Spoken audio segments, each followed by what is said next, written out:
اللہ تعالیٰ کا پہلا گھر جو لوگوں کے لیے مقرر کیا گیا وہی ہے جو مکہ شریف میں ہے، جو تمام دنیا کے لیے برکت اور ہدایت والا ہے، جس میں کھلی کھلی نشانیاں ہیں۔ مقام ابراہیم ہے، اس میں جو آ جائے امن والا ہو جاتا ہے۔ اللہ تعالیٰ نے ان لوگوں پر جو اس کی راہ پا سکتے ہوں اس گھر کا حج فرض کیا ہے، اور جو کوئی کفر کرے تو اللہ تعالیٰ اس سے بلکہ تمام دنیا سے بے پرواہ ہے۔ یہاں آپ نے نوٹ کیا کہ حج نہ کرنا یا حج کا انکار یا حج کو اہمیت نہ دینا، اس کو یہاں کفر کہا گیا ہے، اور اللہ تعالیٰ اس سے بے نیاز ہے۔ اور اللہ کے نبی کی حدیث سے بھی یہ بات سمجھ میں آتی ہے کہ انسان جب سارے اسباب ہونے کے باوجود حج یا عمرے کو ٹالتا رہے یا نہ کرے تو پھر اللہ تعالیٰ کو کوئی پرواہ نہیں کہ وہ یہودی ہو کے مرے یا نصرانی ہو کے مرے، یعنی پھر وہ اللہ تعالیٰ کی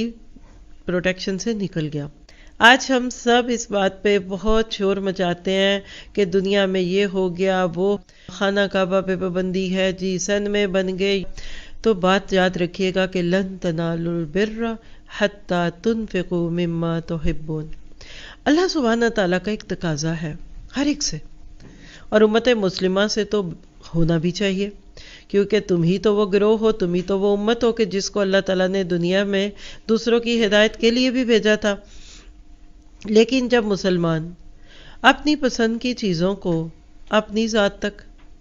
اور جو چیزیں بچی کھچی، وہ وقت ہو، وہ جذبات ہوں، وہ سوچیں ہوں، وہ پلان ہو، یا پھر مال بھی ہو،